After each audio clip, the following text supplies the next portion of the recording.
क्या स्कूल जानबूझकर बच्चों को कोचिंग की ओर धकेलते हैं? कोचिंग का कॉन्सेप्ट ये है, क्या कोचिंग कल्चर और इसका हैवी मार्केटिंग स्कूल की भूमिका को कमजोर कर दिया? हमारा हर क्लासेस के लिए लगभग 2000 से अधिक एप्लीकेशंस नहीं आता है। भारत में अभी भी मार्क्स को ही इंटेलिजेंस का पैमाना माना जाता है। क्या यह शिक्षा प्रणाली की सबसे बड़ी कमजोरी है? स्कूल एजुकेशन सेंटर आज की डेट में कम और बिजनेस सेंटर ज्यादा हो गया है। बिजनेस तो हम लोग करते ही नहीं है। महेंद्र सिंह धोनी क्लास 8 तक एक फुटबॉलर थे। अच्छा, गोलकीपर इसी स्कूल में महेंद्र सिंह धोनी इसी स्कूल में क्लास 8 तक फुटबॉलर थे। फुटबॉलर गोलकीपर थे और कीपिंग भी किया और अच्छा बल्लेबाजी भी किया, बैटिंग किए। आप तो बात तो सब जानते हैं, इतिहास है। यूट्यूब देख के, वीडियोस देख के बोलता है पिताजी मैं यूट्यूबर बनूंगा। पेरेंट्स को कैसा बिहेव करना चाहिए? यूट्यूबर बनने के लिए सिर्फ फोटो खींचना यूट्यूबर का काम नहीं है। आजकल हर बच्चों के हाथ में स्मार्टफोन है। क्या आपको लगता है कि ये पढ़ाई में ज्यादा मदद कर रहा है या ध्यान को भंग कर रहा है? ध्यान को भंग तब करेगा जब आप बहुत ज्यादा। किस उम्र से पेरेंट्स को मोबाइल देने के लिए सोचना स्टार्ट करना चाहिए? हम लोग इस तरीका का पेरेंट्स ना बने। भी आपके यहाँ से एक रिसेंटली एक बच्ची जो है वो यूपीएससी क्वालिफाई की। हाँ, उनका क्या से था इस बारे में? उनका पिता एक दर्जी है, सिलाई करते हैं, ड्रेस सिलाई करते हैं। मगर इन्होंने स्कूल बच्चों को परीक्षा पास करने का मशीन बना रहा है।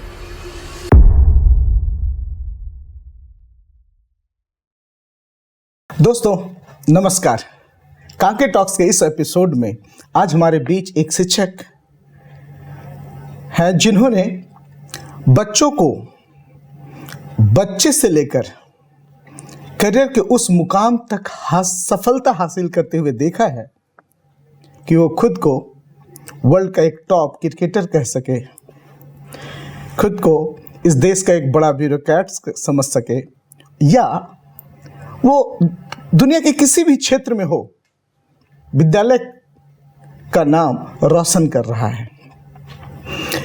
विद्यार्थियों के जीवन को एक नया दिशा दिया है इन्होंने, इनके विद्यालय ने, और विद्यार्थियों के साथ ही इन्होंने अपने जीवन को जिया भी है। आज हमारा बातचीत जो है इस बात पे फोकस होगा कि एआई के इस दौर में क्या बच्चों में बिहेवियरल चेंजेस ये महसूस करते हैं? आज कितना दबाव एक छोटा बच्चा महसूस करता है और क्या ये दबाव जायज है? एक बच्चे के ऊपर स्किल और मार्क्स का जो दबाव है उसमें कौन जीतता है, स्किल या मार्क्स?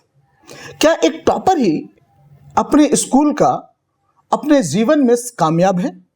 हम इन सब चीजों को परत दर परत खोलेंगे। आइए स्वागत करते हैं आज के इस एपिसोड में डॉक्टर समरजीत जैना सर का। सर आपका बहुत बहुत स्वागत है। नमस्ते। धन्यवाद। सबसे पहले तो सर यही से शुरू करेंगे कि आज के बच्चों में सबसे बड़ा बदलाव आप क्या दिखाई देता है आपको? एक जो सबसे बड़ी बदलाव हमको दिखाई देता है वो है धैर्य।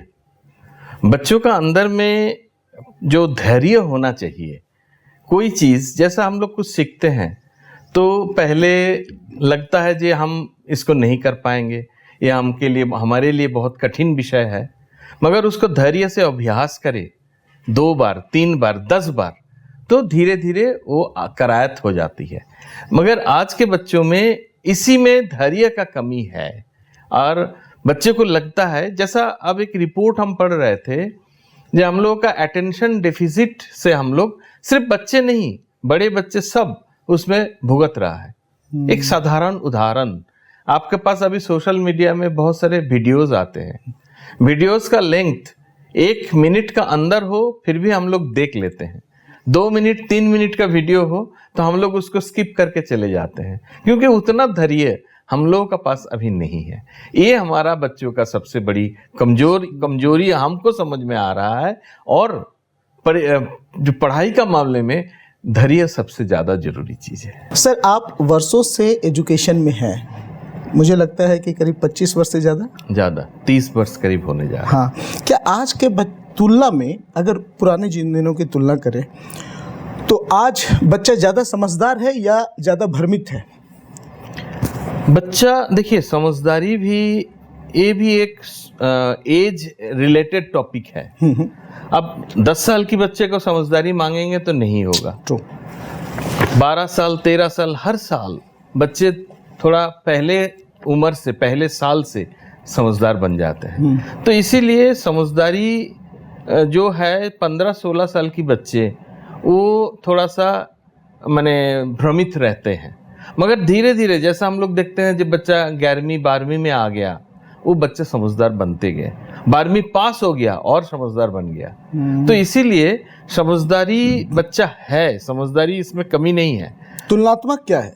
तुलनात्मक में 16 साल तक बच्चे को माता पिता का समझदारी बहुत अच्छा से रखने का ज़रूरत है। उसका हर स्टेप्स को हर दिन एक बार आधा घंटा बच्चों के साथ बैठे और बच्चे को समझाए जी नहीं बेटा ये ठीक है, ये ठीक नहीं है। ऐसा करना बहुत ज़रूरी है।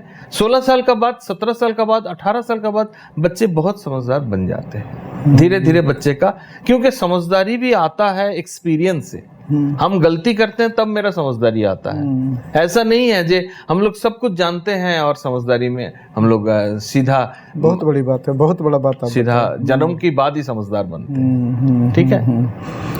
लेकिन आज के जो पेरेंट्स हैं, आप चूंकि माता पिता की बात आपने की है, वो बच्चों के एजुकेशन को लेकर बड़ी चिंतित रहते हैं। तो आपके अनुभव में उनकी सबसे बड़ी चिंता क्या होना चाहिए? एक्चुअली क्या है ना, बच्चे, हर बच्चों में कुछ ना कुछ होनहार है। कोई बच्चा स्पोर्ट्स में अच्छे हैं। हमारा स्कूल का ही जौहर विद्या मंदिर शैमली का बात माना जाए, महेंद्र सिंह धोनी क्लास 8 तक एक फुटबॉलर थे। अच्छा, गोलकीपर। इसी स्कूल में? इसी स्कूल में महेंद्र सिंह धोनी इसी स्कूल में क्लास 8 तक फुटबॉलर थे। फुटबॉलर, गोलकीपर थे। अच्छा, है ना, स्कूल टीम में खेलते थे, अच्छा गोलकीपिंग करते थे। तो एक बार स्कूल क्रिकेट टीम में उनका विकेट कीपर का बीमार थे तो जगह बन गया, जो विकेट कीपर किसी को चाहिए, तो इनको चुना गया। इनका शिक्षक जो थे स्पोर्ट्स टीचर, उन्होंने पूछा जी आप कीपिंग कर लोगे? बताया हाँ कर लेंगे। वो बड़ा बॉल है, छोटा बॉल है, कर लेंगे। और कीपिंग भी किया और अच्छा बल्लेबाजी भी किया, बैटिंग किए। आप तो बात तो सब जानते हैं, इतिहास है।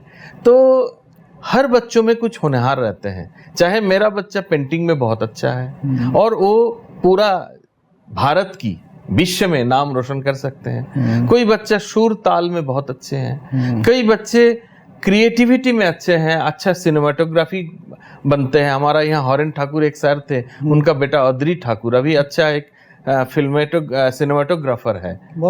उसका पहले फिल्म भी रिलीज हो गया है जो उन्होंने सिनेमाटोग्राफी किए हैं, फोटोग्राफी किए हैं। तो हर बच्चों में असीम संभावनाएं हैं।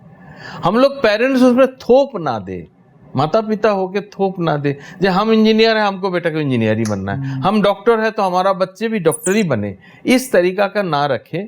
उस बच्चे का जो खूबियां है उसको खिलने दे तो वो बच्चे सर्वोत्तम बनेगा। एक बच्चा 8 वर्ष का है और वो YouTube देख के, वीडियोस देख के बोलता है पिताजी मैं यूट्यूबर बनूंगा, पेरेंट्स को कैसा बिहेव करना चाहिए? एकदम एक्सेप्ट करना चाहिए।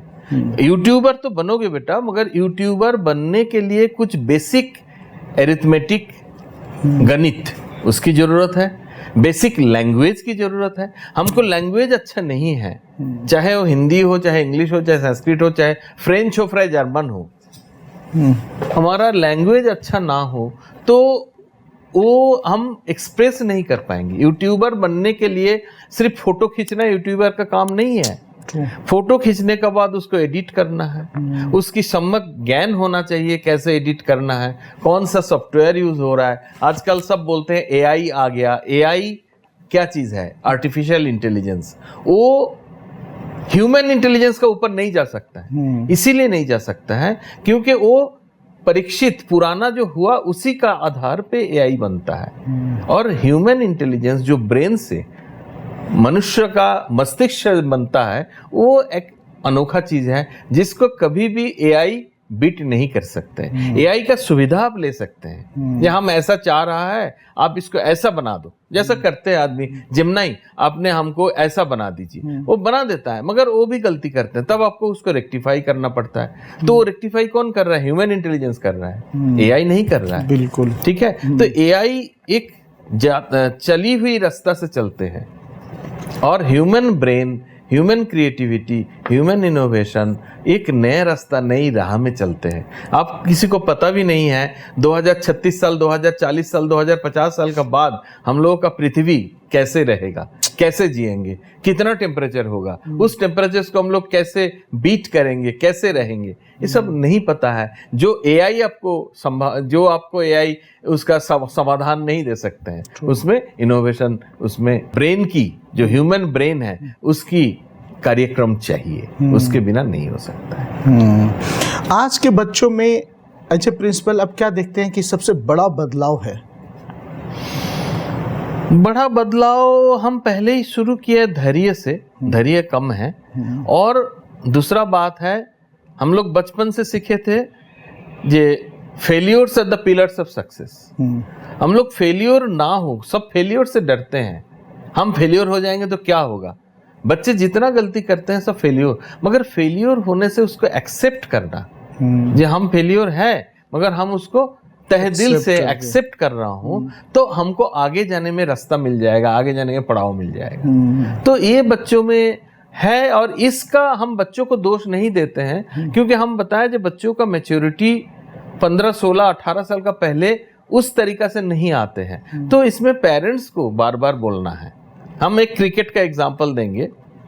सुनील गावस्कर, जो आप जिसका नाम बहुत सुने हैं, तो उन्होंने पहले मैच में जब उनका टेस्ट क्रिकेट में शुरुआत हुई, तो उसमें कैप्टन था हमारा एमएल जयसिम्हा सर, और मंसूर अली खान पटौदी शायद वाइस कैप्टन थे। तो सुनील गावस्कर पहले इनिंग्स में 0 किया, 0 में आउट हो गया। जयसिम्हा सर बताया जी कोई बात नहीं, आपको दूसरा चांस सेकंड इनिंग्स मिलेगा। और सेकंड इनिंग्स में शायद गावस्कर साहब, सुनील गावस्कर साहब 90 का अबव रन किए थे, हमको इतना याद नहीं, 90 से अबव ही किए थे, और फिर उन्होंने इतिहास बनाया।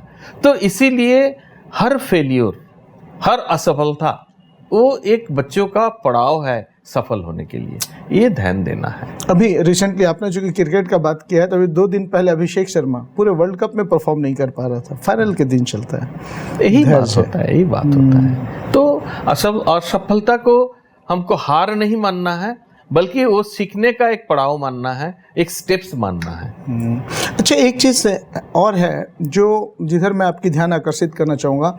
आजकल हर बच्चों के हाथ में स्मार्टफोन है। क्या आपको लगता है कि ये पढ़ाई में ज़्यादा मदद कर रहा है या ध्यान को भंग कर रहा है? ध्यान को भंग तब करेगा जब आप बहुत ज़्यादा उसको सोशल मीडिया इंटरेक्टर रहेंगे। सोशल मीडिया में व्हाट्सएप है, सोशल मीडिया में फेसबुक है, इंस्टाग्राम है, एक्स है, बहुत सारी चीज़ें हैं। उसमें आपका नोटिफिकेशन आता रहेगा, आप पढ़ रहे हैं, फ़ोन ऑन है, नोटिफिकेशन आया तो आपका डिस्ट्रैक्शन हुआ। मगर उसको अब नोटिफिकेशन को सबको हम यूज ही ना करें, उसको बंद करके रखें। मगर हमको जब जानकारी लेना है, ये चीज को हमको नहीं समझ में आ रहा है कहाँ जाने से, तो उसको यूज करना है, तो एक लर्निंग टूल बन गया। वो हमारा ऊपर है, हाथ में जो स्मार्टफोन है उसको किस तरीका से यूज करें, उसको हम लोग as a mode of distraction use करें, और नहीं तो उसको as a learning tool use करें। पेरेंट्स को आप क्या सजेस्ट करेंगे जो डरते हैं कि हम बच्चों को स्मार्टफोन दें या नहीं दें? पेरेंट्स को स्मार्टफोन देने का पहले बच्चे को तैयार करना चाहिए। जे बेटा मेरा बच्चे ज़्यादातर हमको जितना हमारा जौहर विद्या मंदिर फैमिली में देखे हैं, 7वीं 8वीं तक 10वीं तक बच्चे का पास बहुत कम स्मार्टफोन है। वो मम्मी पापा का स्मार्टफोन यूज़ करते हैं, घर में गाना सुनते हैं, गेम्स खेलते हैं, जो भी करते हैं मम्मी पापा का स्मार्टफोन ही यूज करते हैं। मम्मी पापा अक्सर आके बोलते हैं हमारा स्मार्टफोन जैसा ऑफिस से आए तो बच्चे ले लेता है, देते नहीं है। तो उनको समझाना है, और स्क्रीन टाइम को जरूर रेगुलेटरी रूटीन डालना है। जी बेटा 1 घंटा आप करोगे, और इसमें ये चीज सीखना है। आप भी जैसा कोई पेरेंट्स नेशनल जियोग्राफिक का जो एनिमल का है वो देखना पसंद करते हैं। तो उनको कोशिश करना चाहिए जो बच्चों में भी वो इम्प्रेग्नेट करें, जी देखो बेटा हमको ये बहुत अच्छा लगता है, इसीलिए अच्छा लगता है, आप इसको भी देखो। तो बच्चे क्या होगा फिर माता पिता का, बच्चे सबसे ज़्यादा माता पिता और शिक्षक को इमिटेट करते हैं, अनुकरण करते हैं। तो माता पिता जैसा कर रहा है बच्चे भी ऐसा ही करेंगे। तो इसीलिए स्मार्टफोन को देने का पहले बच्चों को तैयार करना एक बहुत बड़ा काम है। किस उम्र से पेरेंट्स को मोबाइल देने के लिए सोचना स्टार्ट करना चाहिए? देखिए पेरेंट्स बोलते हैं ना मेरा बच्चा ट्यूशन्स जाते हैं, ये जाते हैं, उनके लिए छोटा मोबाइल दे दीजिए, बटन वाला मोबाइल दे दीजिए, उससे बातचीत हो जाएगी। और 12वीं तक रखिए, 12वीं का बाद बच्चों को अपना हिसाब से, क्योंकि वो लैपटॉप यूज़ करेंगे ही, उसको अपना हिसाब से दीजिए। मगर 12वीं तक फ़ोन जरूर दीजिए, छोटा फ़ोन दीजिए। स्मार्टफोन और सोशल मीडिया से बच्चे को थोड़ा दूर रखिए।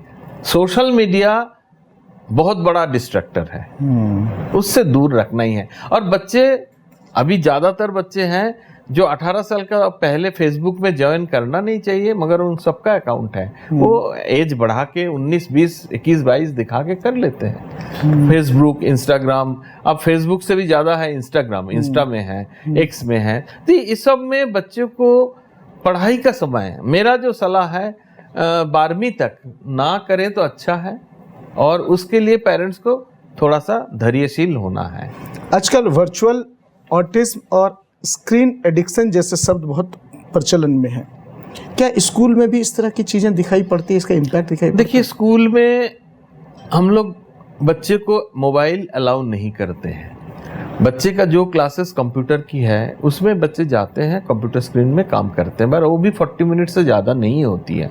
40 मिनट्स भी पूरा नहीं मिलता है, स्क्रीन ऑन हो 35 मिनट 30 मिनट ही मिलता है। और बच्चे कई चोरी छुपा के लाएंगे भी तो हम लोगों का टीचर्स का पास, क्लास टीचर्स का पास वो जमा कर देते हैं, जे लाए हैं हमको कोचिंग जाना है, ट्यूशन जाना है, इसीलिए हम लाए तो इसको जमा कर देते हैं। वो तो ज़्यादातर स्मार्टफोन, छोटा फोन रहे भी तो उसमें बहुत ज़्यादा फर्क नहीं पड़ता है, क्योंकि छोटा फोन, बटन वाला फोन जो है वो सिर्फ हम लोग बातचीत के लिए यूज़ करते हैं। तो इसीलिए स्कूल में स्क्रीन एडिक्शन बहुत ज़्यादा नहीं होती है। जो होती है आप देखेंगे बच्चे जैसा घर गए, बच्चे ऑन द वे है, बस में है, इसके पास होगा स्मार्टफोन तो स्क्रीन में चले जाते हैं। क्या इसका असर स्कूल में बच्चों पे दिखाई पड़ता है? हाँ दिखता तो है। जितना बच्चे, कई बच्चे बोलते हैं जब हम उसमें पढ़ाई करते हैं कि नहीं करते हैं, उनका सर्च हिस्ट्री में जाएंगे तो पता चल जाएगा। मगर ज़्यादातर देखा गया, इसमें एक सिंपल सा सर्वे जो इंडिया में किया गया था, उसमें देखा गया जे ज़्यादातर बच्चे पढ़ाई में 20 to 25% साइट्स में रहते हैं, बाकी 75 दूसरा चीज़ में घूमते रहते हैं। आपको ऐसे बच्चे को देखें जो बच्चे बिना मोबाइल के भी 2-3 घंटे जी सकते हैं आज की डेट में? एकदम, बहुत सारे देखे हैं। हमारा पास जो टॉपर रहे उनका सलाई था बच्चों का, हम लोग टॉपर होने का बाद प्रियांश प्रांजल, उसको बताए थे, AIR 1 किए थे। क्या चीज़ में? हमारा नीट में है, नीट में। तो उसको हम लोग पूछे हैं, विजय लक्ष्मी, इनको हम लोग पूछे हैं, तो बताया सर सबसे पहले हम लोग ये वाला बंद कर दिए, हम लोग मोबाइल बंद कर दिया, मोबाइल हमको जरूरत नहीं है। अभी हम जब क्वालिफाई हो गया, हम जब कॉलेज गए तब तो हमको मोबाइल लेना ही था, लिए। तो इसीलिए बिना मोबाइल को भी, इसमें मानसिक शक्ति, विल पावर बहुत जरूरी है। आप भीड़ ना बने, जो 10 आदमी दौड़ रहा है, सबका पास 25,000 का, 20,000 का, 30,000 का मोबाइल है, हमको भी होना चाहिए, नहीं, इसमें हम सहमत नहीं है। मोबाइल का बिना भी आप बहुत कुछ कर सकते हैं। अच्छा, अभी आपके यहाँ से एक रिसेंटली एक बच्ची जो है वो UPSC क्वालिफाई की, उनका क्या से था इस बारे में? निहारिका उनकी नाम है, और एक वैष्णवी। निहारिका एक साहिबगंज से आई थी, उनका पिता एक दर्जी है, सिलाई करते हैं, ड्रेस सिलाई करते हैं। तो बहुत सपना देख के बच्ची को यहाँ भेजे थे। बच्ची बायोस्ट्रीम लिए, बायोस्ट्रीम जो लेते हैं बच्चे, उन लोगों का मकसद रहते हैं जे ये नीट करें और डॉक्टर बने। मगर इन्होंने जो नंबर तो अच्छा ही लाया था। नीट में शायद ये ज्वाइन नहीं किया, नीट दिया भी था, रैंक थोड़ा कम थी, तो इन्होंने यूपीएससी तैयारी में लग गई। 2024 में इन्होंने पहले यूपीएससी दिया, 25 में इस बार क्वालिफाई नहीं किया, 25 में क्वालिफाई किया, रैंक अच्छी नहीं थी, 26 में इस बार की जो है एकदम बहुत अच्छा रैंक लेके आ गया। तो ये बच्ची भी वही बोल रही है जो हमको डिस्ट्रक्शन होगा कि नहीं होगा वो मेरा ऊपर है। हम उसको अलाउ करें तो डिस्ट्रक्शन होगा, हम उसको अलाउ ना करें तो डिस्ट्रक्शन नहीं होगा। अच्छा, क्या ये बच्चे जो एक्सट्रीमली टफ एग्जामिनेशन है जैसे जेई, नीट, यूपीएससी, क्या ये बच्चे जो बचपन से इसमें कुछ ऐसे एक्स्ट्रा क्वालिटी होते हैं जो इनको इस सब एग्जाम में टॉपर बना देते हैं, या बाकी बच्चों में जो चीज़ नहीं होता, ऐसा है क्या कुछ? नहीं, ऐसा कुछ नहीं। क्या ऑब्जर्वेशन है टॉपर बिटवीन अदर्स? बच्चे को सबसे बड़ी बात है, बच्चे को अपना हिसाब से बढ़ने दीजिए। उनका ऊपर कोई चीज मत थोपिए, कोई चीज का कंपल्शन मत डालिए आपको ये बनना है। उनको खुद को निर्णय लीजिए, खुद को निर्णय लेने दीजिए जो क्या बनना चाहती है। अभी हम एक बच्ची का बात बताएं, पिछले बार एक बच्ची नीट में टॉप किया, अच्छी कॉलेज अभी दिल्ली एम्स में है, तो उन्होंने बताया कि हम कोई कोचिंग में नहीं गए थे। अच्छा, सिर्फ घर में खुद का पढ़ाई किया, थोड़ा बहुत यूट्यूब का हेल्प लिया, मगर यूट्यूब का हेल्प लिया, सोशल मीडिया में नहीं थे। तो ये बच्चे अच्छा किया है, रिजल्ट्स अच्छा किया है, अच्छी रैंक की है और अभी अच्छा कर रहा है। क्या आज भी या आज स्कूल बच्चों को परीक्षा पास करने का मशीन बना रहा है? नहीं, ये हम नहीं मानते हैं। आप पूरा भारत सरकार की योजना है होलिस्टिक एजुकेशन। होलिस्टिक एजुकेशन का मतलब है सर्वांगीण विकास। आप आपका अंदर में जो क्वालिटी है, आपका अंदर में जो खूबियां है, उसको विकास हो। चाहे वो हमारा स्कूल से ये भी बना, ब्यूटी कॉन्टेस्ट में मिस इंडिया बनी है, अभी वो थाईलैंड की कहाँ जा रहा है मिस एशिया में कंटेस्ट करने के लिए।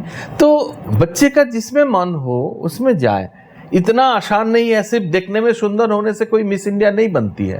उनका कैरेक्टरिस्टिक्स, उनका प्रेजेंटेशन, उनका अपीयरेंस, उनका कॉन्फिडेंस, सब कुछ देखा जाता है, तभी जाके कोई बनता है। इसीलिए कोई भी शीर्ष स्थान में जाने के लिए, कोई भी अच्छी जगह में जाने के लिए बच्चे को आपका होनहार जो है, जो क्वालिटीज़ है, गुण जो है, उस गुण में फोकस करना चाहिए, उसको आगे बढ़वा देना चाहिए। चाहे वो स्पोर्ट्स क्यों ना हो, चाहे वो संगीत नृत्य क्यों ना हो, पढ़ाई क्यों ना हो। एक सवाल अब मैं अपने दिल का लेता हूँ।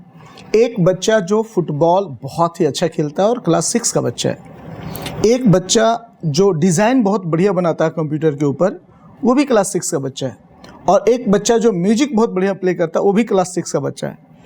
आप कैसे जस्टिफाई करेंगे कि तीनों बच्चा को 30-30 मिनट का ही इन सब चीज़ों के लिए आप पीरियड्स देते हैं और वो उसमें एक्सेल करेंगे? नहीं, पीरियड्स कोई महीना नहीं रखता है। पीरियड्स से एक इनिशिएशन हुआ, अच्छा, वो एक बबलिंग हुआ जो आपको ये सोचना है।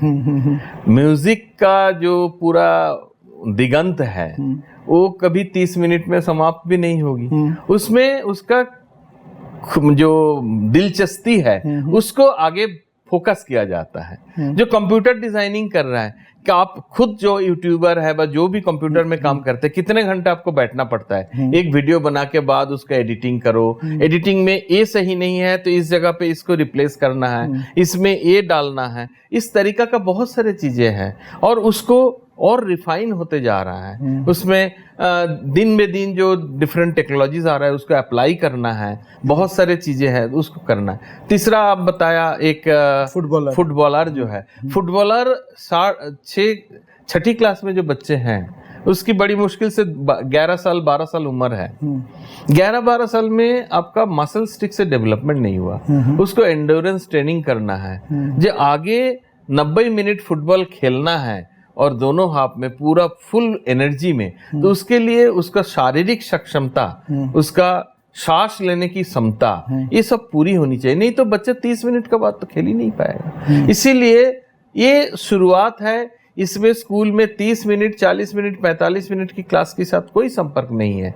इसमें स्कूल में उसको सहयोग दिया जाता है जो आप आगे बढ़ो, आप आगे सीखो, उसको एक्सेस करो। जो हमारा पास अच्छे फुटबॉलर बनते हैं, जो अच्छा एथलेटिक बनते हैं, एथलीट्स बनते हैं, उन लोग 3 बजे छुट्टी हो जाने के बाद फिर स्कूल आ जाता है 4 बजे, 4 से 6 उनका स्पेशल कोचिंग चलता है और वो कोच का केयर टेकिंग में वो अच्छा करने का कोशिश करता है। और फिर ईयर एंड पे जब हम फाइनल मार्क्स आप अनाउंस करते हैं तो क्या ऐसे बच्चों के लिए कुछ स्पेशल रिकॉग्निशन देते हैं? रिकॉग्निशन तो उनको मिलता ही है। जब सीबीएसई का क्लस्टर खेलने दिल्ली चले जाते हैं, नेशनल चले जाते हैं, बा स्टेट टीम में हमारा 2 बच्चे अभी खेल रहा है क्रिकेट में, तो इन लोगों का तो रिकॉग्निशन तो मिलता ही है। रिकॉग्निशन कहाँ नहीं मिलता है? पेरेंट्स बोलते हैं जब आप स्पोर्ट्स में भी अच्छा करो और मैथ में आप 95 लाइए, ये गलत है। आपको बच्चे 80% 70% भी मार्क्स लाते हैं, 70% कोई खराब मार्क्स नहीं है। हम लोग मार्क्स का पीछे ना दौड़े, बच्चे का क्वालिटी का समझे, यही बात है। अच्छा, आपने इतने टॉपर्स देखे हैं, क्या टॉपर्स भी जीवन में सफल हैं? सारे टॉपर्स जीवन में सफल हैं? ये बहुत आपने गहरा प्रश्न किया है। अब देखिए, सफलता हम बताया ना, ये सफलता कोई टॉनिक नहीं है जे आपने बीटेक कर लिया और हमको अच्छा पैकेज मिल गया हम सफल हो गया। ठीक है, अच्छा पैकेज मिलने का बावजूद भी बहुत सारे बच्चे हम देखे हैं काम छोड़ के, उस नौकरी छोड़ के फिर आपने स्टार्टअप चालू किया जिसमें बहुत मेहनत है, बहुत संघर्ष है। मगर क्यों किया? क्योंकि उसका मन का उसका चाहत है जब हम इसको आगे ले जाएं। इसीलिए सफलता और टॉपर्स के साथ कोई इक्वेशन डायरेक्ट रिलेटेड, कोई डायरेक्टली रिलेटेड, डायरेक्टली प्रोपोर्शनल कोई इक्वेशन नहीं है। आप सफल बच्चे जो है वो एक लेवल पे सफल हुआ। हम हर बार बच्चे को बोलता हूँ जब 12वीं खत्म हुआ तो आपका एक कॉलेज का, यूनिवर्सिटी का दरवाजा खोला है। इसमें आपको और भी बहुत सारे इम्तिहान देना है। आपने जेई मेंस में बा, नीट में बा, यूपीएससी में बा, कुछ में भी आपने अच्छा रैंक किया, इसका मतलब ये नहीं है आपने सफल हो गया। अब आपका सफलता का कड़ी मेहनत की एग्जाम, इम्तिहान शुरू हुई है। जैसे यूपीएससी में इतना टफ ट्रेनिंग होती है, कई बच्चे उसमें सहन नहीं पाते, छोड़ के आ जाते हैं। कई बच्चे सहन लेता है, फिर मम्मी पापा का, उनका जो मोटिवेटर है, उन लोग फिर उसको मदद करते हैं, फिर वो जाके करते हैं। इसीलिए सफलता और जिंदगी दोनों अलग रास्ता है। अक्सर हम टॉपर्स के बारे में बात करते हैं, सक्सेसफुल के बारे में बात करते हैं, व्हाट अबाउट फेलियर्स? और लेकिन आपने एक अच्छी बात बोली कि फेल करते करते ही हम जीवन के अनुभव से सीखते हैं बहुत सारी चीजें। उनके बारे में जो फेल्ड हो गया किसी एग्जाम में, उनको आप क्या मैसेज देंगे? हम फेलियर्स मानते नहीं हैं। फेलियर्स मैथ में हुआ, इसका मतलब जिंदगी से फेलियर नहीं हुआ। फेयर एनफ, सही है। फेलियर्स अब लैंग्वेज में हुआ, इसका मतलब ये नहीं है कि हम पूरा जिंदगी में फेलियर हो गए। हाँ, जहां हमारा कमजोरी है उसको और सीखना है और आगे जाना है। आपके जीवन में कभी ऐसा मोमेंट आया जब आपको लगा कि आप फेल हो गए लेकिन आप मूव ऑन किए? आज भी हमको लगता है कि कई जब सही सलाह नहीं ले पाते हैं तब हमको लगता है हम फेलियर हुआ, मगर हम सोचते नहीं, अब फिर जीरो से शुरू करना है, नया सोच से। कोई ऐसी घटना जो आप चाहेंगे कि आज वो घटना जो कभी आपने नहीं कहा और इससे आपको आपके जहन में ताज़ा है याद? देखिए, मेरा एक शौक है, हम बर्ड फोटोग्राफी करते हैं, पक्षी का फोटो लेते हैं। तो जब हम कॉलेज में थे बा स्कूल में थे तब मेरा सपना था उसमें, तब हमारा समय मोबाइल नहीं था, तो हम लोग टाइम्स ऑफ इंडिया व कोई न्यूज़पेपर में पढ़ते थे जे रघुराज ऐसा फोटो लिए ताजमहल का इतना, तो हमको मन में भी वो सपना आता था। मगर उस टाइम मेरा पैसा इतना नहीं था जो कोई अच्छा कैमरा खरीदे। तब भी कैनन था, तब भी निकॉन था, तब भी ओलंपस था, तब भी सब कैमरा मिलता था, मगर उस टाइम उसको अफोर्ड करना संभव नहीं था। तो जब वो हो गया, जब हमको पास थोड़ा सा पैसा जमा, तो हम सोचे आज ये खरीद लेता हूँ। उसमें हम फिर किया। आज हम कोई अच्छी फोटोग्राफर बनने के लिए, मेरा नाम रोशन करने के लिए फोटोग्राफी नहीं लेते हैं, मेरा दिल का खुशी के लिए करता हूँ। तो यही एक फेलियर और सक्सेस की, हम सक्सेस का define, success is redefined in this way. जो सक्सेस तब होता है जब आपका मन में शांति आएगा। आप कोई अच्छे सितार वादक रविशंकर जी बा अली अकबर खान का सोचिए, उन लोग जब अच्छा बजाते थे तो उन लोग अपने आप में मौन हो जाते थे, वही उनका पूजा थी। तो कोई भी चीज़ जब मन का, दिल का खुशी के लिए करते हैं उसको सक्सेस कहा जाता है। बहुत बढ़िया। अगर मार्क्स सब कुछ नहीं है तो बच्चों को कौन से स्किल्स पे फोकस करना चाहिए जीवन? लर्निंग स्किल, सीखने का स्किल। सीखना अनंत है। हम आज जो सीखे हैं कल शायद, आज जो हमारा सामने जो आए, हम लोग एआई का समय का नहीं है, मगर हम एआई सीख रहा हूं क्योंकि हमको उसमें जानकारी रखना है। नई जानकारी रखेंगे तो हम बच्चों को क्या बोलेंगे, तो इसीलिए उसमें हम एल्गोरिदम देख रहे हैं, उसमें सीख रहा हूं जो कैसे कैसे इसको हो सकता है, किसके इसको इस्तेमाल किया जाता है। तभी ना हमको आइडिया आया जो एआई एक जगह तक लिमिटेड है, उसके बाद ह्यूमन ब्रेन ही काम कर पाएगा। जैसा हम लोग रोबोट का बारे में बोलते हैं, रोबोट ह्यूमन से बनाया हुआ है, उसको जो सिखाया गया वही कर पाएगा। जो नहीं सिखाया गया, आज भूचाल आ गया, वहां से रोबोट कैसे निकलेगा, वो उसको नहीं सिखाया गया तो नहीं कर पाएगा, मगर ह्यूमन, मनुष्य कर लेगा। यही बात है। आजकल छात्रों में तनाव, डर, आत्मविश्वास की कमी जैसी चीज़ें सुनाई पड़ती है। क्या यह सच में बच्चों में प्रिवेल कर रहा है? इसका कारण ये है हम लोगों का एक्सपेक्टेशन, बच्चों से उम्मीद जो हम करते हैं वो बहुत। Expectation of parents, expectation of parents, community, teachers, ये भी है। ठीक है, तो हम बच्चों से बहुत ज्यादा उम्मीद करते हैं। बच्चे जो कर रहे हैं उसको शाबाशी दीजिए, जो आप बहुत अच्छा किया। जो 60% नंबर लाए, पिछले साल 59% था, तो वो बच्चा अच्छा किया, 1% आगे तो बढ़ा। नंबर की बात नहीं है, कोई भी चीज में बच्चे अच्छे कर रहे हैं तो उसको शाबाशी दीजिए, तो वो एक बहुत बड़ी उसके लिए मोटिवेटर होगा। तो कमी, उसका आत्मविश्वास का कमी किस लिए रहता है? जो हम ऐसा कर लिया, शायद मम्मी घर जाएंगे तो मम्मी पापा बहुत डांटेंगे, हमको क्या बोलेंगे, जो तुम कुछ नहीं कर पाया, इतना खर्चा कर रहा है, इतना ट्यूशन दे रहा है।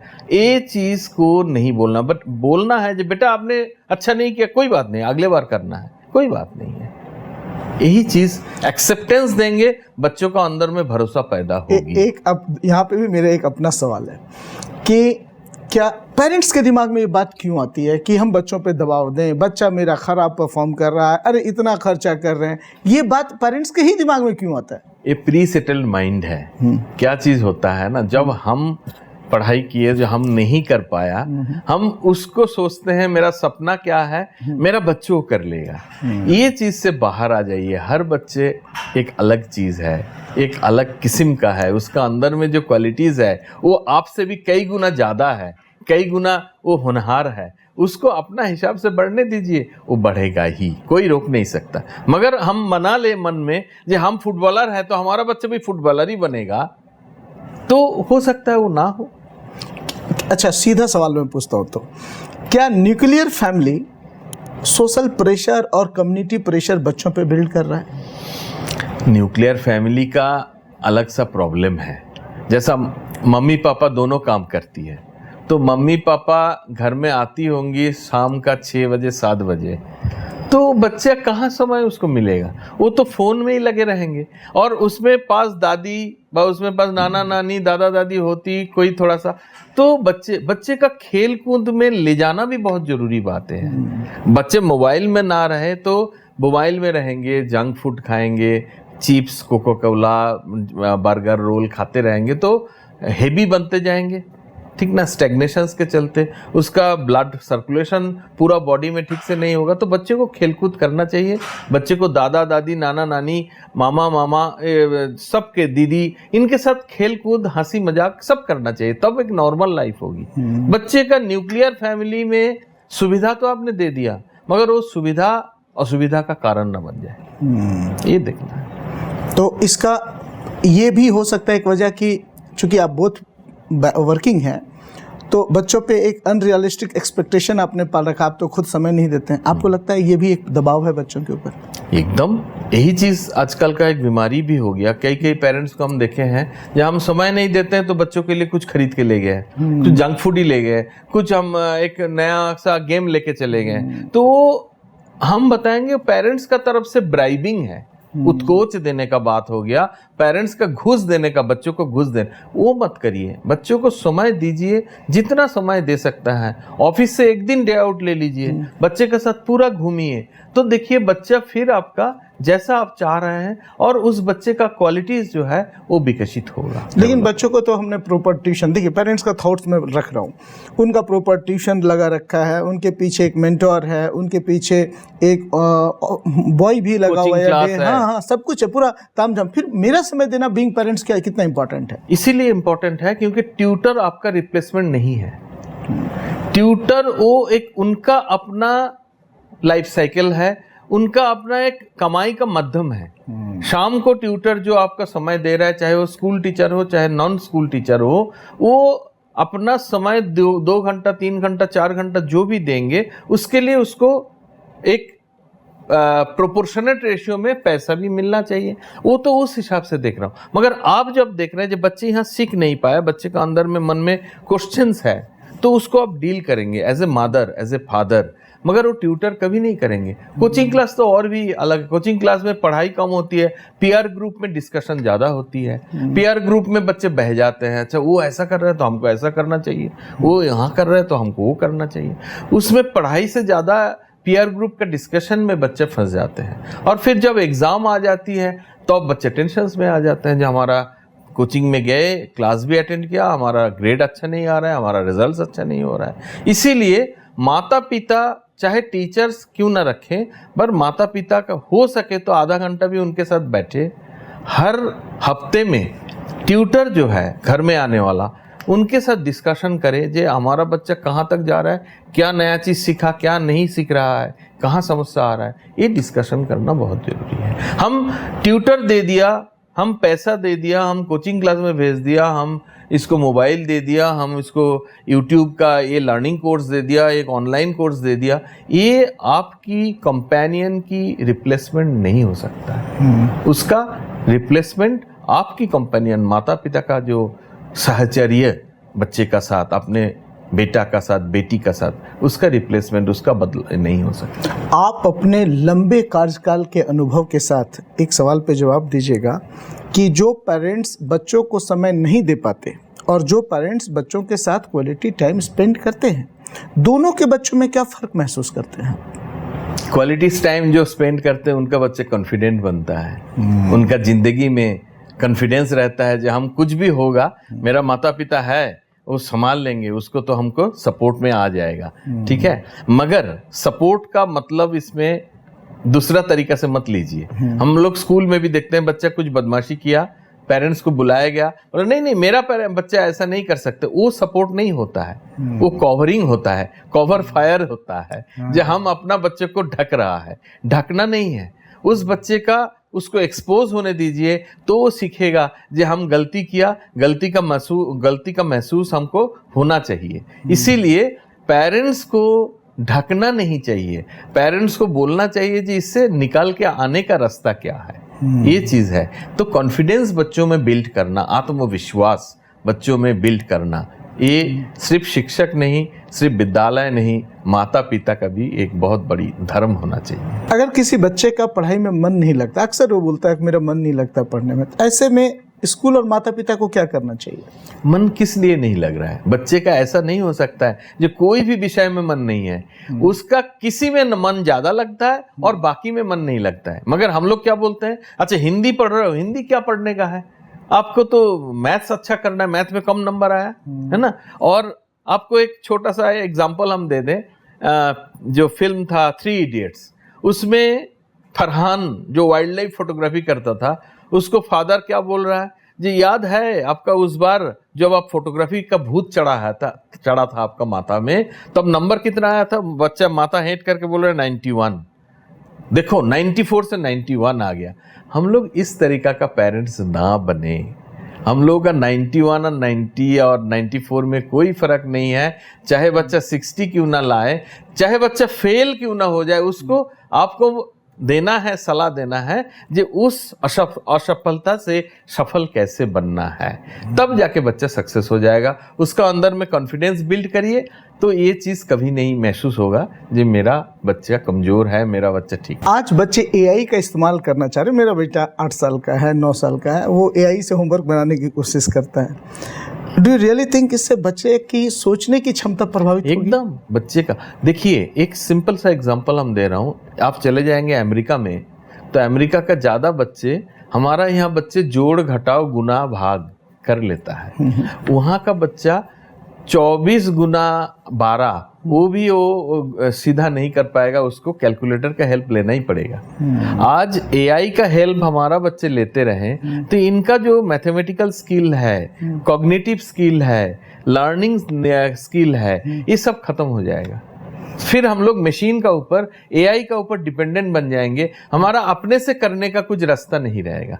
जैसा खाना बनाना, घर में हम लोग खाना बनाते हैं, तो जो घर में खाना बनाने के लिए दाई रखे हैं, आजकल मशीन्स बहुत आ गया, स्मार्ट कुकर, ये वो सब आ गया, आप जिसको उसको हेल्प ले रहे हो, तो आपका जो कुशलता थी, आपका जो छौंक देने का तरीका थी, आपको जो मसाला पीसने का तरीका थी, वो खत्म हो गया। अब कभी खुद आप नहीं बना पाएंगे। इसीलिए एआई का ऊपर निर्भरशील होना कोई जायज बात नहीं है। एआई अब चला हुआ चीज का ऊपर है, उसमें क्रिएटिविटी कभी भी क्रिएटिविटी को कभी एआई डाउन नहीं कर सकता है, उसको दबा नहीं सकते। आपने अमेरिका और ग्रोथ और टेक्नोलॉजी इन सब चीज़ों की बात की, तो मैं एक और पर्सनल सवाल ले लेता हूँ यहाँ पे। अक्सर हम बातें सुनते हैं आपस में कि इस देश में भी अमेरिका, इस देश को भी अमेरिका जैसा बन जाना चाहिए, तो फिर ये बात क्यों आती है जब आप अमेरिका के उस गुण को एक्सेप्ट नहीं कर रहे हैं और बाकी गुण को एक्सेप्ट कर रहे हैं या सारे गुण को एक्सेप्ट कर रहे हैं, तो देश अमेरिका जैसा कैसे नहीं बनेगा और कैसे बनेगा और क्यों बनेगा? हम लोग क्या एक्सेप्ट कर रहे हैं? हम लोग सिर्फ उसका संपत्ति को, उसका पैसे को एक्सेप्ट कर रहे हैं। नहीं, कल्चर को भी बहुत कल्चर को एक्सेप्ट तभी कर रहा हूँ। कल्चर क्या है उनका, आप देखिएगा, बहुत अच्छे से जाइए, बहुत ज्यादा जंक फूड वहाँ चलता है।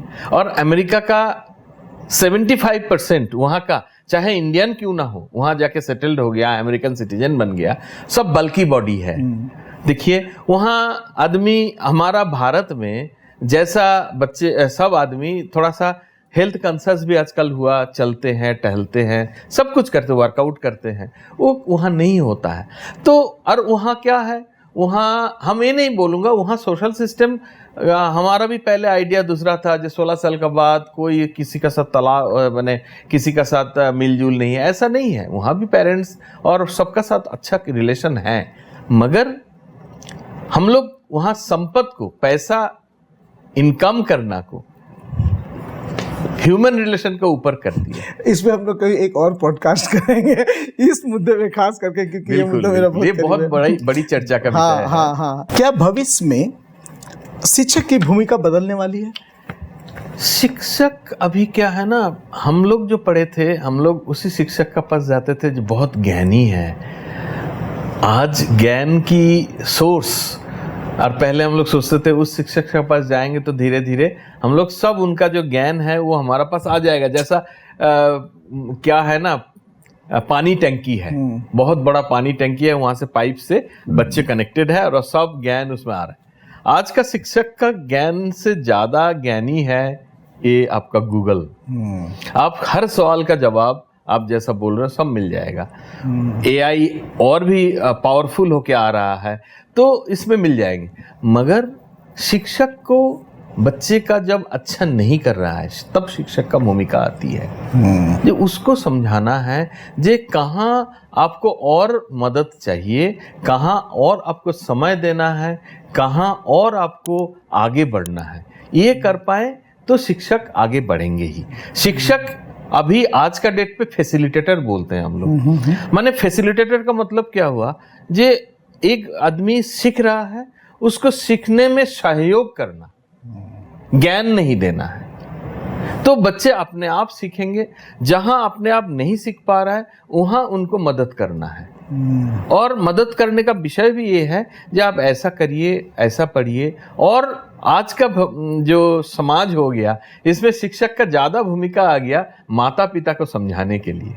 क्योंकि अक्सर जब होता है स्कूल में बच्चा 40 मिनट एक पीरियड होता है, 6 घंटा लगभग रहते हैं, 2-3 घंटा गाड़ी में ट्रांसपोर्ट में रह जाते हैं, तो टोटल 8-9 घंटा हो गया। बाकी जो घर में रहते हैं, उस घर में बच्चे को समय किस तरीक़े से देना है, किस सब्जेक्ट में देना है, किस विषय में देना है, वो ज़्यादा जरूरी है। शिक्षक को उसमें सीखना है, और शिक्षक इसमें अभी बहुत अनुभवी भी हो गया। सीबीएसई और गवर्नमेंट ऑफ इंडिया का तरफ से एक एक शिक्षक की 50 घंटे की ट्रेनिंग हो रहा है। ये मैंडेटरी है हर एकेडमिक सेशन में। इसमें बहुत सारे विषय है, बहुत सारे विषय में 25-25 घंटा टीचर्स को सीखना है। ठीक है, तो ये टीचर्स जो शिक्षक है ये भी सीख रहा है, अनुभवी बन रहा है। सबसे बड़ी बात है, हम लोग बार बार बोलते हैं हैप्पी क्लासरूम। शिक्षक एक क्लासरूम को खुशहाल बनाए, बच्चे खुश है, बच्चे खुशी का साथ सीखे, वो शिक्षण आपका आगे रहेगा। मगर डर के और मिलिट्री सिस्टम चला के नियम कानून का बंधे हुए डोर से शिक्षा पूरी नहीं हो सकती। दो सवाल यहाँ पे मेरे जहन से है। पहला तो बहुत सेंसिटिव है, वही मैं पहले पूछ लेता हूँ। एक बच्चा, अक्सर हम देखते हैं कि बच्चे स्कूल में खराब रिजल्ट पे या किसी एक इमोशनल वाली बात पे वो इमोशन में आके एक डिसीजन ले लेते हैं और सुसाइड कर लेते हैं। क्या ऐसी प्रवृत्ति क्यों बच्चों में डेवलप होती है? सुसाइड एक दिन का सवाल नहीं है। सुसाइड जो बच्चा करते हैं, आप देखिए, हम अभी प्रेजेंटली जौहर विद्या मंदिर शैमली में 2017 से है, 18 से है, तो 8 साल हो गया, 9 साल होने जा रहा है। इस स्कूल का एक भी बच्चा सुसाइड नहीं किया। इसका कारण ये है जे इस स्कूल में हम लोग बार बार समझाते हैं, आप अच्छा नहीं भी किया, मगर आपको जो हुआ उससे आपको निरुत्साह हतोत्साह होना नहीं है। आपका सामने जिंदगी पड़ी हुई है, और वो बच्चा धीरे धीरे संभाल लेता है। उसको समझाने का जरूरत है, उसको आप खराब है, आप ठीक नहीं है, आपसे कुछ नहीं हो सकता। इस तरीका का बिहेवियर हम लोग जो मैच्योर्ड आदमी, चाहे शिक्षक हो चाहे माता पिता हो, करें तो बच्चे का अंदर में एक निराशा पैदा होगी, और वो निराशा से धीरे धीरे वो सुसाइड की तरफ जाते हैं। सुसाइड हर आदमी का, देखिए, सुसाइड बच्चा तभी करते हैं जब बच्चे का मन में एडोलेसेंस आ जाता है। कभी आप नहीं सुनेंगे क्लास 5 का बच्चा, 4 का बच्चा, 6 का बच्चा सुसाइड के। जनरली 8, 9, 10, 11, 12 और कॉलेज की फर्स्ट ईयर सेकेंड ईयर जो प्रेशर मिलता है, कोटा में सुनते हैं, तो वो प्रेशर बच्चे का तभी आता है जब उसका ईगो हर्ट होती है। जहाँ हम अच्छे हैं तो अच्छा क्यों नहीं कर पाया, ये ईगो जब हर्ट हुई तब बच्चे इसको ऐसा। लेकिन एक 9 वर्ष का बच्चा आज के तारीख में बोलता है कि मुझे जीने का ही मन नहीं करता। क्यों? घर में वो सुख नहीं है, घर में माता पिता झगड़ा कर रहा है, घर में माता पिता, उस घर का कंडीशंस देखिए। बच्चे स्कूल में जो भी हो, 6 घंटा 8 घंटा रहने का बाद जो बाकी 16 घंटा घर में रहेंगे, वो घर में सुकून रहे, तो बच्चा कभी ऐसा नहीं करेगा। मगर माता पिता झगड़ रहा है, माता पिता दूसरे इशू में इधर उधर भटक रहा है, तो उसका मन में डिस्पैरिटी पैदा होगा। घर में आपको वो सुकून बच्चे को देना है। चाहे हम इसीलिए कई पेरेंट्स को बोलते हैं, जब आप घर का बजटिंग करते हैं, हर महीना का बजट करते हैं ना, जहाँ हम इतना राशन में खर्चा करेंगे, इतना हम एंटरटेन में खर्चा करेंगे, इतना हम पढ़ाई में खर्चा करेंगे, इतना हम ये करेंगे, इतना हम मकान बना रहे हैं तो उसमें देंगे। बच्चों को साथ लीजिए, बच्चे का साथ भी बताए, आपका बताओ बेटा, आपका क्या ओपिनियन है, आपका क्या सुझाव है। अब धीरे धीरे बच्चा जिम्मेदार बनते जाएंगे। ये बहुत जरूरी है। बच्चा नादान है, कुछ नहीं जानता है, तो उसको क्यों बोलना है। इस तरीका का एटीट्यूड से, इस तरीका का भावना से हम लोग निकल आ जाए तो ये सुइसाइडल टेंडेंसी बच्चे का कभी नहीं आएगा, क्योंकि उसको समाज की, आपका परिवार की रखवाला करना है और उसके लिए जिम्मेदार बनाना है। आप जिम्मेदारी भरिए बच्चों में, बच्चा कभी सुसाइड नहीं करेगा। आज से 35 वर्ष 40 वर्ष पहले जब मैं स्कूल लाइफ में था, और आज जब मेरा बच्चा स्कूल जाता है क्लास 3-4 में, तो मैं सिर्फ एक बदलाव ये महसूस करता हूँ कि उसके सिलेबस में एक नया सब्जेक्ट है, वो है कंप्यूटर। तो क्या 40 साल में एजुकेशन सिस्टम में बड़ा बदलाव महसूस करते हैं? अभी कंप्यूटर नहीं रहेगा, अभी एआई आ गया है। और एआई क्या है ना, एआई इतना द्रुत गति से बढ़ रहा है।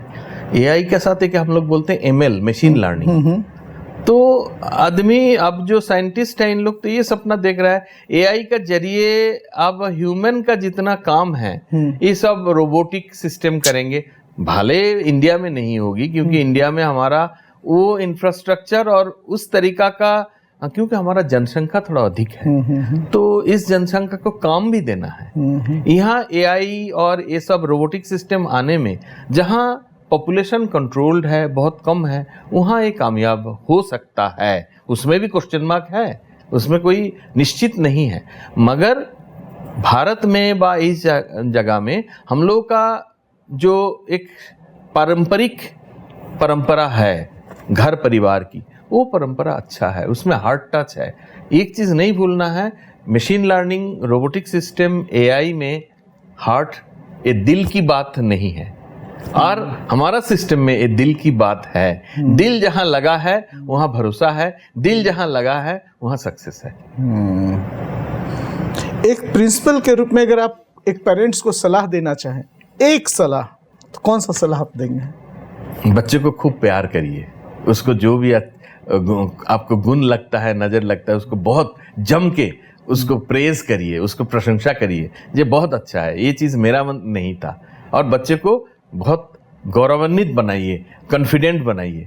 और धीरे धीरे कॉन्फिडेंट सिर्फ ऐसा नहीं है जैसे मस्का लगाना है, उसको फिर समझाना है जी बेटा ये चीज़ आपका बहुत अच्छा है, मगर आप ना ये भी थोड़ा सीख लेते तो और अच्छा होता। इस तरीका से बच्चों को करना है, आगे बढ़ाना है, बच्चे को कॉन्फिडेंट बनाना है, आत्मविश्वासी बनाना है। एक घर के एक कमरे के अंदर एक पेरेंट्स अपने अपने मोबाइल में लगे हैं, क्या बच्चों के सामने वो गलत उदाहरण सेट करते हैं? एकदम गलत। अब ऐसा भी है, रात में एक साथ खाना खाने बैठे हैं, खाना खाने का समय भी सब मोबाइल में ही लगे हैं। कुछ खाना खाने का समय अपना भाव की आदान प्रदान हो, कैसे खाना हुआ, मम्मी गुस्सा भी कर रहा है, अरे खाना बनाया बोल तो रही, कुछ कैसे हुआ वो भी नहीं बोल रहा है। तो ये चीज़ जो है इससे हम लोग को छुटकारा पाना चाहिए। कुछ कुछ चीज़ सबसे हम लोग का बड़ों को सीखना चाहिए। हम लोग का स्क्रीन टाइम बंद कर देना है, हम लोग का ये मोबाइल फ़ोन का, हम लोग जब फैमिली टाइम देंगे उसमें हम उसको ऑफ करें, खुद अपने से बात करें, ह्यूमन जैसा, मनुष्य जैसा, मशीन जैसा नहीं। क्या बच्चों को बचपन जीने भी उतना ही देना चाहिए जितना पढ़ाई? एकदम, बचपन जीने का बहुत जरूरी है। बचपन जीने का तात्पर्य आपका क्या है? उसको खेल कूद करने दीजिए, जो चाहे मन में करे, बदमाशी भी करने दीजिए। बदमाशी भी करने दीजिए। बदमाशी नहीं करेगा तो सीखेगा कैसे? ट्रू। ये बदमाशी हम किए इसीलिए हमको ये समस्या हो रही है। बदमाशी भी एक life, part of the life है, पार्ट ऑफ द लाइफ को अब इनकार नहीं किया जा सकता है। अगर आज के तारीख में भारतीय शिक्षा पद्धति में एक बड़ा बदलाव आपको लाने को मिले तो कौन सा बड़ा बदलाव लाना चाहेंगे? देखिए, भारतीय शिक्षा अभी भी जितना दिन से हम लोग इसको कर रहे हैं अब सही रास्ता में है। बड़ा बदलाव ये है जो हम लोग बिना कारण यूरोप अमेरिका का शिक्षा को अनुकरण ना करें। ये सबसे बड़ी बदलाव। अनुकरण करने से हमारा जो हेरिटेज है, हमारा जो संपत्ति है, उसको हम खो बैठेंगे। हम लोगों का मनुष्य रहने दीजिए, हम लोगों का एक दूसरे से बात करना चाहिए, फैसिलिटेटर बनना चाहिए, बच्चे को समझ। वो पाश्चात्य जो अभी यूरोप अमेरिकन का जो लहर है उससे बचना भी एक भारतीय एजुकेशन को बहुत जरूरी है। अब कुछ नेकेड ट्रूथ पे हम लोग बात करते हैं जो स्कूल को कहीं ना कहीं शक के दायरे में और विवाद के दायरे में लाता है। क्या स्कूल जानबूझकर बच्चों को कोचिंग की ओर धकेलते हैं? नहीं, बच्चे, कोई स्कूल बच्चों को कोचिंग मना करते हैं। कोचिंग का कॉन्सेप्ट ये है, बच्चा 3 बजे स्कूल से आ जाएंगे कि 2 बजे आ जाएंगे, उसके बाद क्या करेगा? उसके बाद घर में मोबाइल नहीं तो लैपटॉप में बैठ जाएगा, इसीलिए कोचिंग भेज दो तो वहाँ थोड़ा बिजी रहेगा। ये पेरेंट्स की, क्योंकि उस टाइम हम बच्चों को खेल कूद में भेजना चाहिए, हमको उसमें कोचिंग दे दो, जहाँ एंडोरेंस ट्रेनिंग हो रहा है उसमें कोचिंग दीजिए, पढ़ाई का कोचिंग में नहीं देना है। एक ब्रेन है हमारा, मनुष्य का मस्तिष्क जो है उसका सोचने की भी तरीका एक लिमिटेशंस है। अब 8 घंटे से ज़्यादा बच्चे को उसमें बिजी रखिएगा तो ऑलरेडी फैटिक बोल के उस पर टायर्डनेस आ जाता है। तो इसीलिए बच्चों को खेलकूद में जाने दीजिए, और दौड़ेगा भागेगा, उसका लहू दौड़ेगा पूरा शरीर में, उसका एक डेवलपमेंट होगी। ठीक है, उसके बाद फिर आपका समय हो, शाम को बैठिए पढ़ने के लिए। लेकिन बच्चे ये कह के पेरेंट्स को कन्विंस कर लेते हैं कि स्कूल सिर्फ अटेंडेंस और बोर्ड परीक्षा पास करने गलत के लिए बोलते हैं। वास्तविक परीक्षा पढ़ाई तो कोचिंग में होता है। ये गलत बोलते हैं। हाँ। कोचिंग में इसीलिए अच्छा लगता है जो कोचिंग में उनको एक पीआर ग्रुप, जो हम बोल रहे हैं ना, एक सेम एज का ग्रुप मिलता है। नहीं, ये ग्रुप तो स्कूल में भी मिलता है। स्कूल में मिलता है, मगर स्कूल में टीचर्स लोग अलाउ नहीं करते हैं। कोचिंग से ज्यादा जरूरी है कोचिंग जाने का और आने का जो समय है। आप देखिए, बच्चा एक कोई कैफे में बैठ गया, आधा घंटा उसमें, आज थोड़ा ज्यादा ही क्लास हुआ, मगर हुआ 1 ही घंटे का क्लास, उतना। ये जो एक मोह है, जे हम पीयर ग्रुप के साथ बैठ के ये करें, बच्चों पैसा भी ले लेते हैं वहाँ, आज ट्रीट देना है, ये करना है, वो करना है, ये चीज। सीधे सीधे मैं एक सवाल पूछ लेता हूँ कि क्या कोचिंग में बच्चों को ज्यादा स्वतंत्रता मिलती है उद्दंड करने के लिए, या इनडिसिप्लिन एक्टिविटीज में भी शामिल होने के लिए जो स्कूल रिस्ट्रिक्ट करता है? एक चीज आप गौर करिए, यस यही चीज है। एक चीज आप गौर करिए, कोचिंग तभी सक्सेसफुल है 9, 10, 11, 12 में ज्यादा। कोई पेरेंट्स बहुत आजकल का कुछ सुनते हैं, पेरेंट्स 6, 7 में भी कोचिंग में भेजते हैं, मगर क्लास 4 तक कोई पेरेंट्स कोचिंग में नहीं भेजते हैं। इंडिविजुअल टीचर घर में आती है, चाहे जो भी पढ़ाए, घर में आती है, पढ़ाती है, किसी का घर में आप भेज देते हैं, 4, 5, 6 बच्चे पढ़ते हैं, इस तरीका का है। तो उसमें बच्चे का ये इनडिसिप्लिन और अपना जो घर में रिलैक्सेशन नहीं है वो मिल जाती है, उसकी अच्छी एक, उसका एक क्या बोलते हैं ना, वो एक इंटॉक्सिकेशन टाइप का है, उसमें अच्छा लगता है इसीलिए। मगर स्कूल कभी भी कोचिंग को सपोर्ट नहीं करते हैं, कोई भी स्कूल नहीं करते हैं। अच्छा, एक और सवाल मैं अपने जहन से लेता हूँ। एक 9 वर्ष का मेरा बच्चा है, वो बोलता है कि पापा मुझे ना स्कूल बस से स्कूल जाना, आप पर्सनल कार से ड्रॉप मत करवाइए। क्यों? देखिए, इसमें 2-3 तरीका है। हो सकता है आपका बच्चा स्वाभिमानी है तो लगेगा जे अरे आपका पापा तो आपको ड्रॉप करके जाते हैं, कोई चिढ़ाता होगा, वो उसको अच्छा नहीं लगता है। हम बाकी दूसरे से एबनॉर्मल है, हम दूसरे का एक जैसा नहीं है, ये उसका मन में आता होगा, ये हो सकता है। दूसरा है, बच्चे थोड़ा उसमें ना बदमाशी करने का चांस मिलता है, थोड़ा इसको ऐसा कर दिया, वो कर दिया। बच्चे होते हैं, वो नटखटपना तो चलेगा ही, मगर ये देखना है जो नटखटपना कोई छोटा सा आई शुड से छोटा सा क्राइम का शुरुआत ना हो। क्राइम इसका मतलब ये है जे कोई बच्चा ऐसा मिला किसी को एक मार दिया, तो ये क्राइम ही। आज छोटा सा हाथ से मारा कि स्केल से मारा कि बेल्ट से मारा, कल देखा जाएगा कुछ और वेपन ले लिया, तो ये क्राइम का शुरुआत होती है, वहीं से उसको रोकना है ना। तो ये बच्चे का हो सकता है जो बस में थोड़ा सा वो लिबर्टी मिलता है। अक्सर हम लोग देखते भी है, बस जब जाते हैं ना स्कूल का निकलते हुए, तब बच्चा थोड़ा सा ये रहता है, फिर जब उतारते हैं अपने स्टॉप में, थोड़ा सा बच्चे। एक और नेकेड ट्रुथ पे हम बात करेंगे कि क्या कोचिंग कल्चर और इसका हैवी मार्केटिंग स्कूल की भूमिका को कमजोर कर दिया?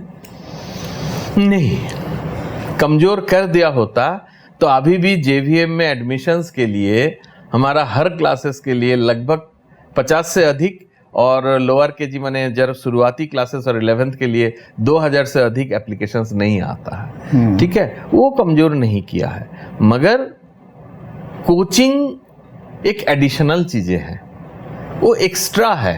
वो भी पेरेंट्स कोचिंग को समझे, सिर्फ उसका मोनोपोली और उसका बिजनेस मार्केटिंग प्रोपेगेंडा में ना जाए।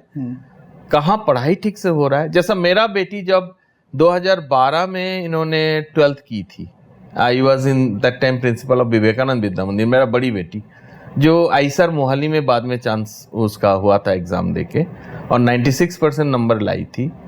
तो उनका जब कोचिंग हम चुने थे, तो हम इसीलिए कोचिंग चुने थे क्योंकि वहाँ फिजिक्स, केमिस्ट्री, मैथमेटिक्स एक साथ 3 टीचर मिल जाएगा, जो मेरा एफिनिटी में वो 3 टीचर एक साथ अच्छे टीचर नहीं मिल रहा है। तो हम जाके 3-3, 4-4 क्लासेस सुने हैं, तो उसमें हमको समझ में आया कि हाँ, थोड़ा सा इसमें ठीक है। मगर आपको आश्चर्य की बात बोल रहा हूँ, 6 महीना क्लास करने के बाद बेटी बताया मेरे को, पापा हमको छोड़वा दीजिए, हमको अपना सेल्फ स्टडी का समय नहीं हो रहा है। तो शी लेफ्ट दैट वन। दो हम पूरा उसको जो भी पैसा देना था उसी समय 80,000 कि 90,000 हम दे दिए थे। तो ये बात है, कोचिंग पेरेंट्स को भी थोड़ा जांच करना चाहिए। हो सके जो कॉलेज गोइंग स्टूडेंट है उससे कोचिंग कराइए, उससे बच्चों को सिखाइए, वो बेहतर है रेदर देन एक कोई एस्टेब्लिश्ड बड़ा सा बैनर वाला कोचिंग से। भारत में अभी भी मार्क्स को ही इंटेलिजेंस का पैमाना माना जाता है। क्या यह शिक्षा प्रणाली की सबसे बड़ी कमजोरी है? हाँ, इसमें हम सहमत हैं। मार्क्स कभी भी किसी का उत्कर्ष का प्रतीक नहीं हो सकता है, क्योंकि कम मार्क्स वाला बच्चे भी बहुत अच्छे जो रचनात्मक है, सृजनात्मक है, सब काम किए हैं। इसीलिए मार्क्स को नहीं माना चाहिए। और धीरे धीरे बदलाव आ रहा है। अभी नई एजुकेशन पॉलिसी जो नई 2020 का नई शिक्षा नीति आई है, उसमें मार्क्स को नहीं महत्व दिया जा रहा है। उसमें बच्चे का डेवलपमेंट, बच्चे का जो बच्चे और जो भी है सबका ही एक गुणवत्ता स्वरूप जो बच्चे का परफॉर्मेंस है उसी को ध्यान दिया जा रहा है। आखिरी में एक आरोप जो स्कूल के ऊपर लगता है, मैं उसका विचार आपसे लेना चाहूँगा।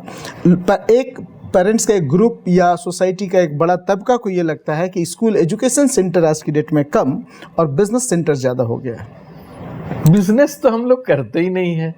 हमारा कैसे नहीं करते? मैं यहाँ रोकूंगा। आप शूज बेचते हैं, ड्रेस बेचते हैं, हम लोग बुक्स नहीं बेचते हैं। यही तो हम बोल रहे नहीं, आप डायरेक्ट नहीं बेचते, आप घुमा के बेचवाते नहीं, हैं। हमारा स्कूल में नहीं है। हमारा मैं आपकी स्कूल की बात नहीं कर रहा, हम एज ए कम्युनिटी बात कर रहे हैं। कम्युनिटी का ये देखिए, अभी ये भारतवर्ष की शिक्षा व्यवस्था की थोड़ा सा हम बताएंगे ये कमजोरी भी मत, क्योंकि कोई एक आदमी प्रोप्राइटरशिप में जो स्कूल बनाया, उनका जब स्कूल है तो उनको देखना है कि हम इतना करोड़ रुपया लगाया तो हमको उसमें रेवेन्यू चाहिए, ठीक ना?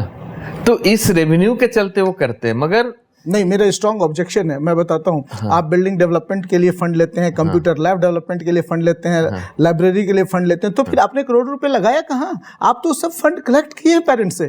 पहले खर्चा किया, पहले इन्वेस्ट किया, और जो कर रहे हैं उसमें भी पूरा कई स्कूल, हमारा स्कूल में तो हम लोग इसको करते ही नहीं है, जौहर विद्या मंदिर में नहीं होता। मैं पर्टिकुलर किसी नहीं, स्कूल बाकी स्कूल में क्या है जे वो एट ए टाइम, जैसा मान लीजिए आप बैंक से निकाले ना, बैंक से हम लोन लिए, सबके पास फंड भी नहीं होते, बैंक से लोन लिया, आपके पास जमीन है तो लोन का तो ब्याज अब दे ही रहा है। तो उसमें और पूरा एक स्कूल कभी भी एक दिन से 10,000 बच्चे 6,000 बच्चे नहीं हो जाते। फेयर एनफ, सही है। 200 300 250 600 धीरे धीरे स्कूल, उसी स्कूल का ग्रोथ होती है जिस स्कूल इस जो एग्जाम जो शिक्षा की मूल वक्तव्य है उसको याद रखते हैं, उस स्कूल का ग्रोथ होती है।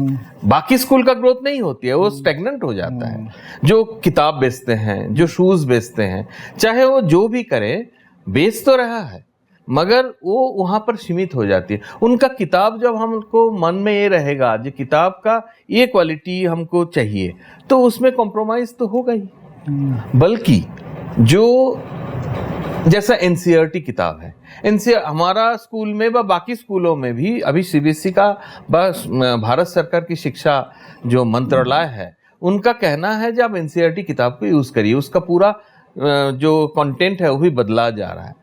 तो इसी के चलते धीरे धीरे इसको, और दूसरी बात है, आप पर्टिकुलर एक स्कूल, पर्टिकुलर एक बुक शॉप, पर्टिकुलर एक ड्रेस शॉप क्यों रखेंगे?